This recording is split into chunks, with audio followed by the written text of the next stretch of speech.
এদিকে গ্রামের বাড়ি সিরাজগঞ্জে নেওয়া হয়েছে ঢাকা বিশ্ববিদ্যালয়ের শিক্ষার্থী ও ছাত্রদল নেতা শাম্মুর মরদেহ। সেখানে দ্বিতীয় দফায় জানাজা শেষে দাফন করা হবে তাকে। শাম্মুকে শেষবারের মতো দেখতে তার গ্রামের বাড়িতে জড়ো হয়েছেন সহপাঠী, বন্ধু, আত্মীয় স্বজনরা।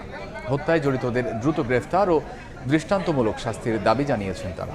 মঙ্গলবার রাতে রাজধানীর সোহরাওয়ার্দী উদ্যানে দুর্বৃত্তের ছুরিকাঘাতে নিহত হন ঢাকা বিশ্ববিদ্যালয়ের শিক্ষা ও গবেষণা ইনস্টিটিউটের ছাত্র শাম্মু।